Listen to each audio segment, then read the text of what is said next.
En paléontologie, les scientifiques ne peuvent parfois pas s'empêcher de donner aux dinosaures des noms peu conventionnels. Il s'agit parfois de références à la culture pop, comme le Dracorex hogwartsia, nommé d'après l'école de Harry Potter, ou de coïncidences amusantes comme le Pantidraco caducus, dont le nom dérive du site gallois de Pantifinon, mais qui sonne inévitablement comme dragon en sous-vêtements pour les anglophones. Cependant, parmi tous ces noms étranges, l'un d'eux se distingue par la frustration réelle qu'il documente. L'Irritator challengeri. Ce dinosaure n'a pas été nommé ainsi en raison d'un trait biologique agaçant, mais à cause de l'irritation profonde qu'il a causée aux chercheurs en raison d'un fossile manipulé artificiellement. L'Irritator était un théropode spinosauridé qui vivait il y a environ 113 à 110 millions d'années, durant le Crétacé inférieur, dans ce qui est aujourd'hui le Brésil. Ces restes proviennent de la formation de Romualdo dans le bassin d'Araripe, un site célèbre pour la préservation exceptionnelle de ses fossiles. Cependant, son arrivée dans le monde scientifique fut tumultueuse.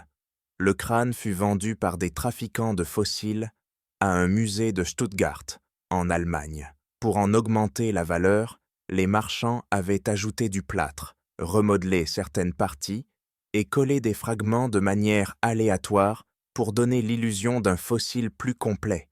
Ce maquillage a forcé les scientifiques à un processus de reconstruction long et pénible pour séparer l'os réel de la contrefaçon, ce qui a inspiré le nom générique Irritator en 1996. Le nom de l'espèce, Challengeri, rend hommage au professeur Challenger du roman Le Monde perdu, d'Arthur Conan Doyle. Controverse, classification et taille. L'histoire de l'Irritator est étroitement liée à celle d'une autre découverte contemporaine, l'Angaturama limei. Décrit presque au même moment, ce fossile ne consistait qu'en l'extrémité du museau d'un spinosauridé. Étant donné que l'holotype d'Irritator manquait précisément de cette section, de nombreux paléontologues soupçonnent que les deux fossiles appartiennent au même animal, ou, du moins, à la même espèce. Bien qu'en l'absence d'os se chevauchant parfaitement, la question reste ouverte, le spécimen d'Irritator est fondamental car il représente le crâne de Spinosauridé le plus complet jamais trouvé. Cette importance a permis l'installation, en 2009, d'une réplique de son squelette complet au Musée national de Rio de Janeiro. En termes de dimension, l'Irritator était un spinosauridé de taille moyenne, mesurant entre 6 et 8 mètres de long et pesant environ 1 tonne. Cependant, des estimations basées sur des fragments de tibia isolés suggèrent que des parents proches dans la même formation auraient bien pu atteindre 10 mètres. Son anatomie était celle d'un prédateur hautement spécialisé. Il possédait un museau long et étroit, garni de dents coniques et droites, idéal pour saisir des proies glissantes. Une fine crête osseuse parcourait le sommet de sa tête, servant probablement de point d'attache musculaire ou de structure d'apparat, et ses narines étaient situées en position reculée sur le crâne, une adaptation courante chez les animaux, passant beaucoup de temps avec le museau immergé. Anatomie crânienne et dentition spécialisée. Le crâne de l'Irritator, long d'environ 60 cm, présente des caractéristiques qui le rapprochent notablement des crocodiles modernes. L'une des plus importantes est le palais secondaire, une division osseuse séparant les cavités nasales et buccales, lui permettant de respirer même lorsque sa bouche était pleine de proie ou partiellement immergée.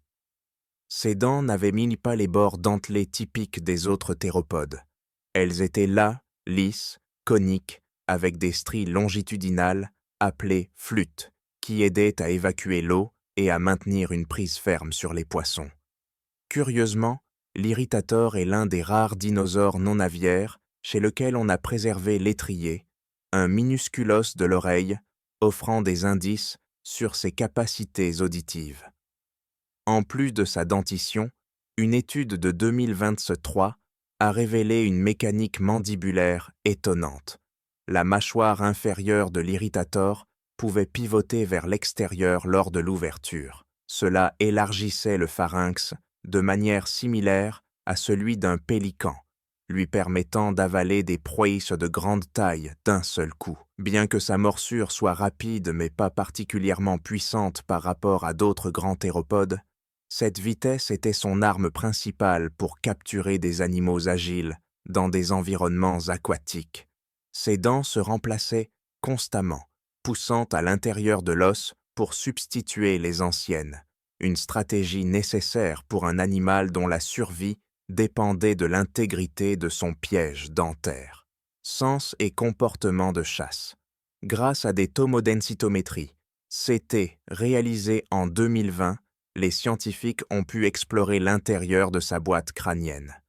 L'Irritator possédait des conduits olfactifs longs et des récessus floculaires étonnamment grands. Le flocculus est la partie du cerveau chargée de coordonner les mouvements de la tête et des yeux.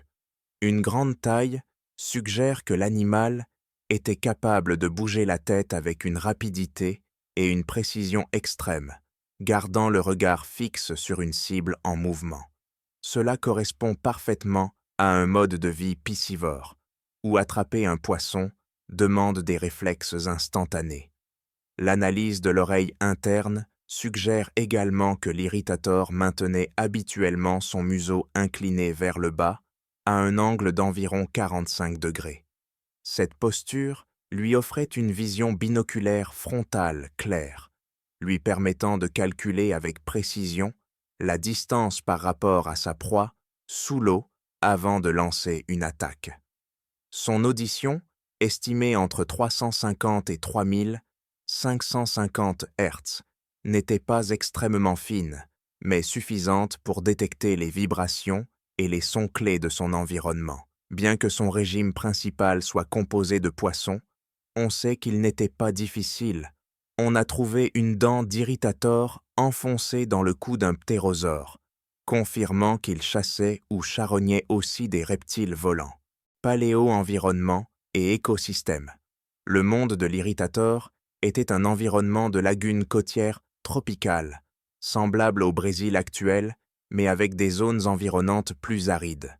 Dans la formation de Romualdo, le niveau de la mer fluctuait constamment, créant un mélange d'eau douce et saumâtre riche en vie. Le ciel était dominé par une immense variété de ptérosaures comme la Nanguera et le Tupandactylus, tandis que les eaux regorgeaient de tortues, de crocodilomorphes comme l'Araripesuchus et d'une vaste diversité de poissons, incluant des requins et des chélacanthes. Cette abondance aquatique était le moteur de l'écosystème, surtout compte tenu de la curieuse rareté des dinosaures herbivores dans la zone. Dans cet environnement, l'Irritator partageait le rôle de prédateur avec d'autres théropodes comme le tyrannosauroïde Santhanaraptor et le petit Mirichia. Pour éviter la compétition directe, ces carnivores se répartissaient probablement les niches écologiques, alors que d'autres chassaient sur la terre ferme. L'Irritator exploitait les ressources de la lagune.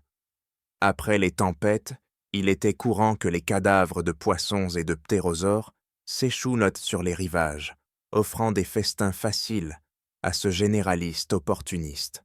La connexion du bassin d'Araripe avec l'ancienne mer de Thétis facilitait la dispersion de ces espèces, ce qui explique les similitudes entre les fossiles du Brésil et ceux trouvés en Afrique du Nord. Évolution et extinction. L'histoire évolutive des Spinosauridés montre que le groupe s'est étendu partout dans le monde durant le Crétacé inférieur. On pense que les Spinosaurinés, comme l'Irritator, ont évolué au Gondwana, le supercontinent du Sud, tandis que leurs parents baryonychinés l'ont fait en Laurasia, le Nord. À mesure que l'océan Atlantique Sud s'ouvrait et séparait l'Afrique de l'Amérique du Sud, les populations de Spinosauridés sont restées isolées, divergeant vers des formes uniques de chaque côté de l'océan. L'Irritator est un témoignage de cette dérive continentale et de la spécialisation extrême vers la vie aquatique. Bien qu'il n'y ait pas de certitude absolue sur son extinction finale, on pense que l'Irritator a disparu en même temps que les autres dinosaures non aviaires après l'impact de l'astéroïde dans la péninsule du Yucatan il y a 66 millions d'années. Cependant, son déclin a pu commencer plus tôt en raison de changements drastiques des niveaux de la mer ayant altéré les lagunes côtières dont il dépendait. Malgré ses débuts scientifiques comme un casse-tête irritant et vandalisé, il est aujourd'hui reconnu comme l'une des pièces les plus précieuses pour comprendre l'incroyable diversité et l'adaptation des dinosaures du Crétacé brésilien.